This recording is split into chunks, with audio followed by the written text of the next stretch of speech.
So here's the question. As a real estate investor, how do you build a business that you're excited to show up to every day while you constantly grow your stream of passive income that you and your family can depend on for life without having to leave your computer or even live somewhere that houses are affordable? That's the question, and this podcast will give you the answers. Welcome to the Virtual Real Estate Investing Podcast with your host, Brian Elwood.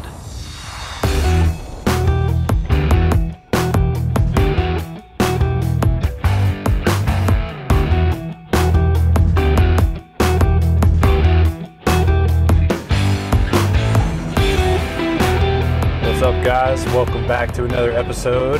Hope everybody's having a great day today. I just dropped my fiance off at the airport, so I'm a free man for about a week.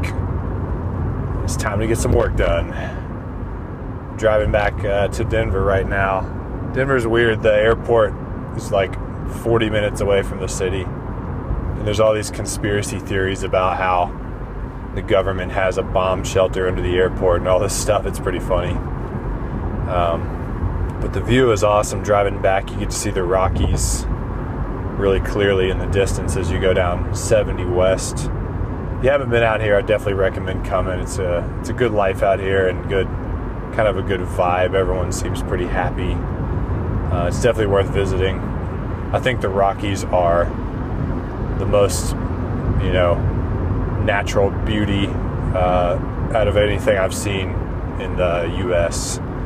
They're like the most staggering thing, and they just go forever and ever. You can get lost in the Rockies and just do kind of whatever you want to do out there. It's pretty awesome. So anyways, I kind of wanted to do a quick episode here to tie together the last two episodes where I talk about the benefits of investing virtual. I talk about price, and I talk about economy. You've got to find deals that fit the 1% to 2% rule, and then you got to find markets where the economy is supported by multiple sectors, not just one, and the population needs to be growing. So why virtual? The beauty in virtual real estate investing is that if you live in a market where you don't have all of the things I just said, then you get to go pick one that does.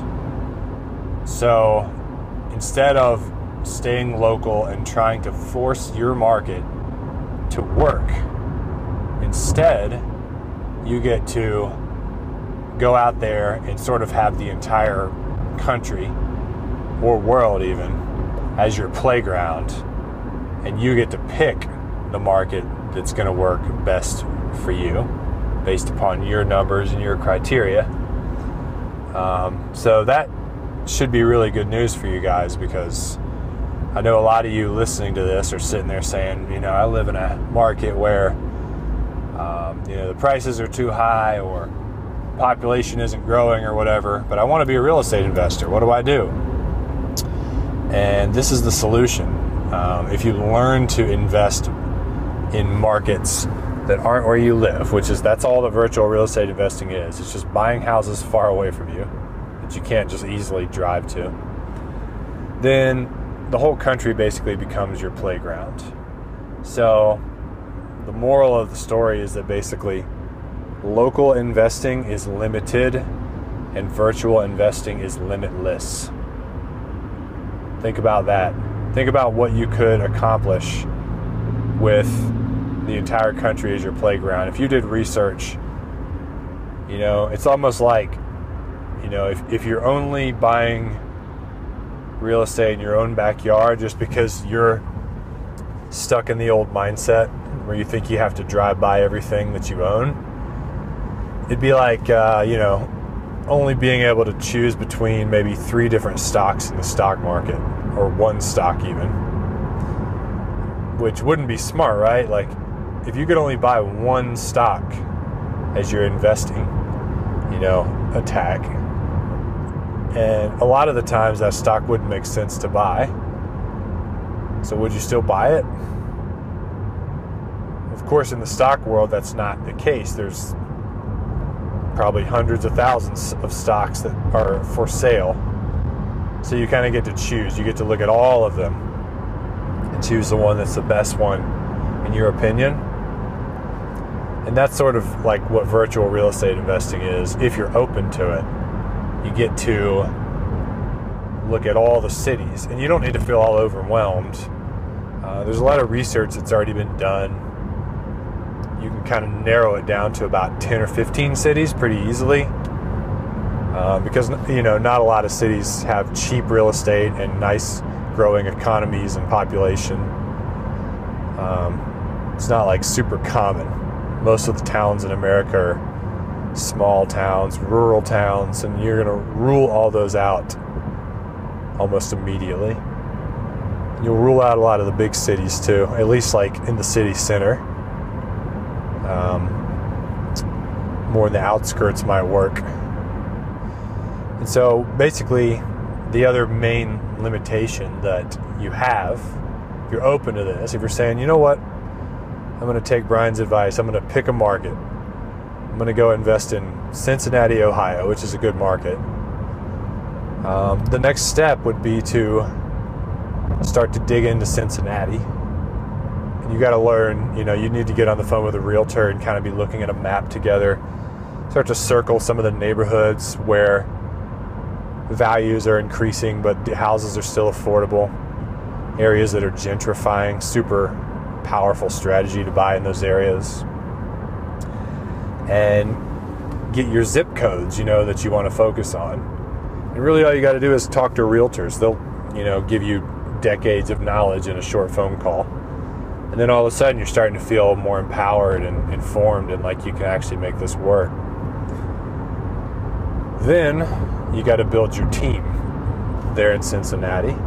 So you need the realtors to help you find the deals. You also need wholesalers to help you find deals. You need a property manager. You need a contractor and an inspector. You need a title company. You need a banker / private money lender, which those don't have to be local. And so building your team, it's what Gary Keller talks about in the Millionaire Real Estate Investor book. It's really important. But it does not need to be overwhelming, because it's kind of like if you're going to put a team together for playing like softball or something, like a softball league. I'm trying to think of something like, most of you listening to this are probably 30 or over, so what's something we would play, kickball or whatever. And you had a game on Saturday. Well, just piecing together whatever team you could kind of get together for the kickball game and just having some people show up is better than not playing at all. And the same goes with real estate. You're better off to just find those members that I mentioned and just find someone to fulfill those roles. So you at least know, all right, I found a decent home inspector, so as soon as the deal comes along, I can call him to go do the inspection. Found a contractor that, I think is okay to do some repairs once I buy it. Found a title company. Once you find all those things and just put them on a list together, you're going to feel a lot more empowered to buy a house in that market.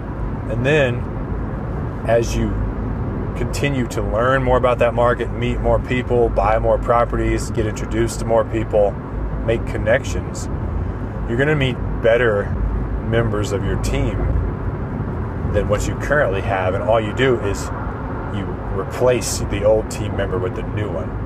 You find every time I find a better contractor or a better inspector or a better title company, they take the place of who I was currently using. And so your team gets upgraded over time. And you can leverage the connections of other people to make a pretty decent team pretty quick. You can find like the local RIA Facebook page for the market that you want to invest in. We live in this age of information now where everything's at your fingertips. You could just do one Facebook post and probably get answers to a lot of these questions. I saw somebody post in the Nashville Facebook group about like looking for all the wholesalers in Nashville. and the person said, leave your email address in the comments, there's probably literally 25 wholesalers that left their email addresses in the comments of that one Facebook post. One Facebook post. That used to take, you used to have to go to 5 REN meetings to get 25 wholesalers' business cards. And now you can just fire off a post and get the information. So, the getting's good nowadays. It's a lot easier to get what you want with technology and to ask other people who you can trust in that market to build your team out. So just try to think about this for a second. You've got a virtual market where the prices make sense, the population is growing, the economy is growing. You've talked to a realtor, figured out what zip codes are good to focus on in that area, and you've got wholesalers sending you deals. You've got a property manager that will manage it. You have a banker and private money lenders lined up to loan you on the deals. You've got a realtor to help you, just to decide what something would rent for or how much work needs to be done on that house given the area or the neighborhood it's in. Property managers help with that too. Basically, you can make offers on deals and you can buy houses in that market because you've got all the pieces in place. It's not going to be perfect, but that's really all there is to it. I mean, the only other things we haven't talked about are building out your own marketing channel, so you're generating off-market deals and hiring an acquisition manager to kind of be your boots on the ground in that market. That's another thing I would recommend, but you don't even have to have that to start doing deals. You can also look at turnkey companies, which are great for bringing you deals, and they help sort of surpass a lot of the stuff I just mentioned by connecting you with a team right away.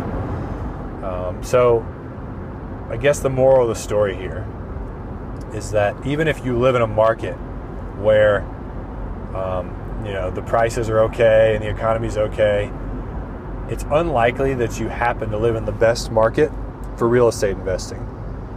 There's probably multiple markets out there where people are getting better returns than you're getting right now, where prices are cheaper, where there's more economic sectors, etc. And so you're sitting there saying, well, I know that, Brian, but I don't know anyone there. I don't have a team there. And you're right, you don't. And it's your job to build that team.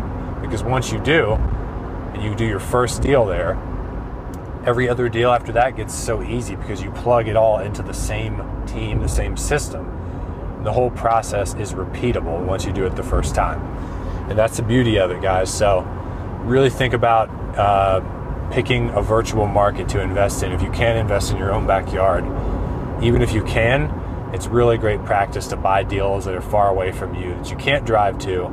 So you have to learn to create systems and find people you trust to put eyes on the deal when you can't.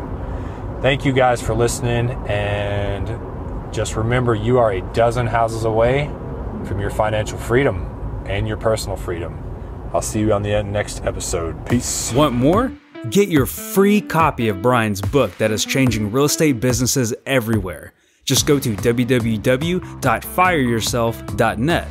Also, register for your free virtual real estate investing online masterclass at virtualinvestingclass.com.